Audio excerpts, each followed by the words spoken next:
जिला प्रयागराज शहर दक्षिणी पूरा फतेह मोहम्मद अरैन नैनी क्षेत्र में एडवोकेट मोहम्मद शाहिद बल्लू के निवास पर प्रत्याशी रईस चंद शुक्ला हेतु एक जनसभा का आयोजन किया गया, जिसमें प्रत्याशी को जिताने व 2022 में सपा की सरकार बनाने हेतु लोगों से वोट की अपील की गई। उसके बाद प्रत्याशी सहित लोगों ने जनसंपर्क किया, जिसमें मुख्य रूप से आकिब खान, प्रदेश उपाध्यक्ष समाजवादी पार्टी व्यापार सभा के दुर्गा प्रसाद गुप्ता, बब्बन दुबे, निशा Shukla, Farhan Naaz, Mohammad Rauf, Vijay Gupta, advocate Ajit Tiwari, all India railway trade union राष्ट्रीय अध्यक्ष मनोज पांडे, योगेश मिश्र, उज्जवल पांडे, प्रदीप पांडे आदि लोग उपस्थित रहे। क्षेत्र में समाजवादी पार्टी के प्रत्याशी रईस चंद शुक्ला आज आपके वहाँ सभा कर रहे हैं। आप इनके पक्ष में कितना सहयोग कर सकते हैं और क्या करना चाहते हैं? देखिए, शहर दक्षिणी ही नहीं, संपूर्ण उत्तर प्रदेश में परिवर्तन की लहर चल रही है। निश्चित तौर पर जो योगी सरकार, तानाशाही सरकार, बुलडोजर की सरकार, एक पक्षी कार्रवाई करने वाली सरकार, गरीब मजलूमों के हक को लूटने वाली सरकार के खिलाफ में आम जनमानस में आक्रोश है।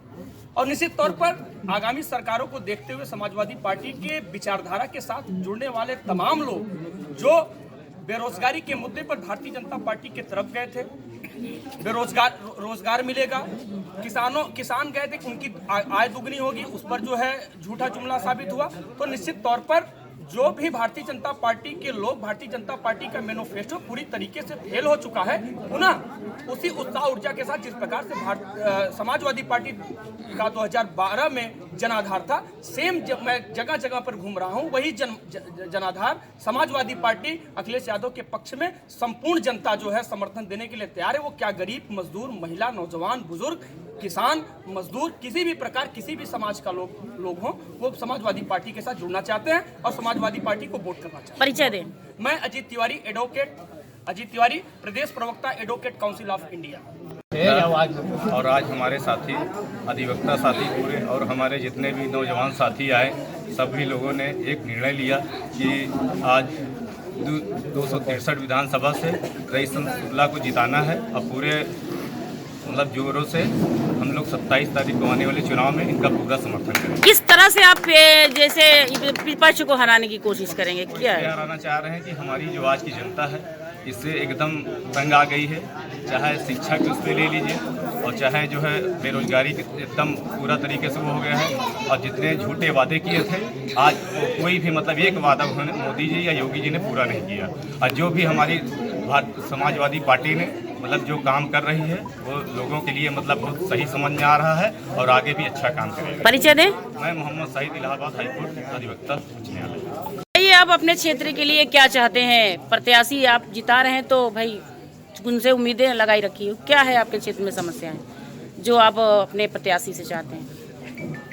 जिस प्रकार नौजवान, किसान, व्यापारी और रोजगार के मुद्दे पर सिर्फ चुनाव हो, किसी छलावे में नौजवान आने को नहीं तैयार है। जो इनका मैनिफेस्टो 2017 का था भारतीय जनता पार्टी का, वो किसी पे सफल नहीं हुए। तो हम सारे नौजवान ये चाहते हैं, सिर्फ रोजगार के मुद्दे पे, व्यवसाय के मुद्दे पे और शिक्षा के मुद्दे पे इस सरकार को बदलना चाहते हैं।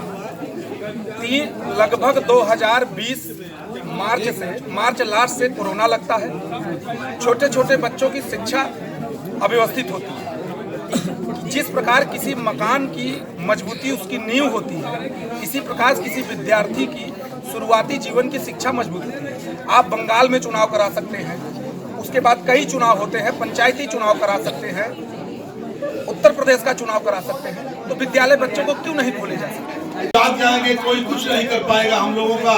और हम अपने तरफ से हर समय खड़े हैं, तन, मन और धन तीनों से खड़े रहेंगे आप लोगों के साथ। इसलिए लोग दिल के टुकड़े हैं, हम लोग के आँख के तारे हैं, नए दुलारे हैं, प्यारे प्यारे हैं, जितना कहें उतना कम है शकील भाई। और बहुत नौजवान बच्चे हम लोग के सामने बैठे हैं, इन्हीं के कंधों पर समाजवादी पार्टी की पूरी जिम्मेवारी है। युवजन सभा से हैं, पिछड़ा वर्ग से हैं, लोहिया वाहिनी से हैं, समाजवादी पार्टी से हैं, पूर्वी से हैं, पश्चिमी से हैं और सुनील यादव भी हम लोग के हैं। इनके दादा बहुत बड़े नेता थे समाजवादी पार्टी के, डांडी के मुंशी यादव जो थे होटल वाले, आज हम लोग के बीच में नहीं है, लेकिन अकेले भाजपा से RSS वालों से लड़ते थे। वो जो है बीमार है, बहुत दिन से बीमार है ना, मालिश मार दिया, बीमार है। भगवान जो है उनकी मदद करे, हम लोग यहाँ से जो है वो करते हैं।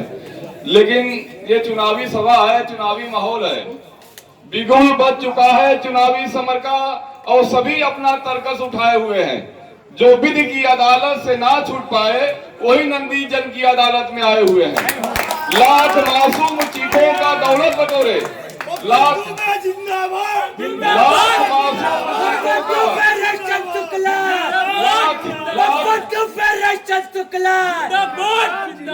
मासूम चीखों का दौलत बटोरे, जो खुद आशियाना सजाता है अपना, वो सपना किसी का संवरने न देते और वही आज सपना दिखाए हुए हैं। कहूं मैं नैनी के लोगों से बहुत बनते ज्ञानी, मगर एकजुट न रहे खानदानी, दिखा दे जो ताकत बदल दे जमाना, वही अपनी ताकत लुटाए हुए हैं। समाजवादी पार्टी नौजवानों की पार्टी है, समाजवादी पार्टी किसानों की पार्टी है, समाजवादी पार्टी हमारे विज्ञानों की पार्टी है, समाजवादी पार्टी हमारे उम्मीदों की पार्टी है, समाजवादी पार्टी जनसंघ मिश्रा के लोहिया की पार्टी है, समाजवादी पार्टी हमारे डॉक्टर राम मनोहर लोहिया की पार्टी है। समाजवादी पार्टी एक ऐसी पार्टी है, यही एक ऐसी पार्टी जिसमें सब धर्म के लोग इसमें समाहित है।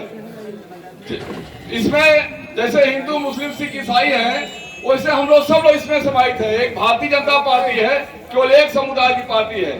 तो गंगा की कसम, जमुना की कसम, ये ताना बाना बदलेगा और सतलज की रवानी बदलेगी, राजीव का किनारा बदलेगा। कुछ तुम बदलो, कुछ हम बदले, तो इनका जालिम का जमाना बदलेगा। हम लोग मैं आप लोगों से कहा, जब राम की सेना लंका पर जब जा रही थी, तो वहां एक उद्घोष हुआ था, सेना बहुत निराश थी। तो कहकर के हर हर महादेव, आगे को बढ़ जाओ वीरो, शंका को मिटा बजा डंका, लंका पे चढ़ जाओ वीरो। रही शुक्ला की भुजा फड़कती है नंदी को हराने के लिए, और ये बार बार जन्म लेकर के आएंगे समाजवादी पार्टी को जिताने के लिए। और ईश्वर की कृपा से इनका इतना अच्छा व्यापार है कि लक्ष्मी जी की कमी नहीं है। इस समाज सेवा करने आए हैं, लेकिन इनको आवश्यकता नहीं है। इतना सुंदर इनका व्यापार है कि कोई जरूरत नहीं है, लेकिन समाज सेवा के मकसद से आए हुए हैं कि हम समाज सेवा करना चाहते हैं। उसके लिए हमको एक पावर चाहिए। तो पावर कौन दिलाएगा? जो सामने लोग बैठे हुए हैं। इन्होंने कहा था मुसलमानों की बहन बेटियों को कब्र से निकाल करके रेप करो।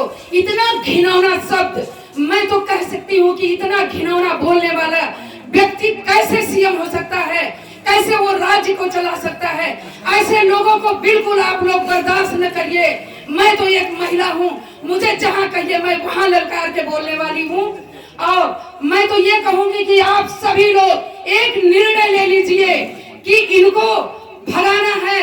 और मोदी जी को वतन की बात करता था, कफन की बात करता था, वतन की बात करता था, कफन की बात करता था, और कारोबारियों के संग धन की बात करता था। हमारे देश को ऐसा नमूना मिला कि धन की बात करता था। मैं आप लोगों से यही कहूंगी कि वो सिर्फ धन की बात करता है और धन के बदौलत वो पीएम बन बैठा है और धर्म और धमकाने की बात करती है। जहां आपका जनाधार बढ़ता हुआ दिखेगा, वहां इनको पाकिस्तान का हमला नजर आने लगेगा, वहां इनको हिंदू और मुसलमान नजर आने लगेगा। सभी खबरों को देखने के लिए जुड़े रहिए अज़बाब हिंदुस्तान न्यूज चैनल से।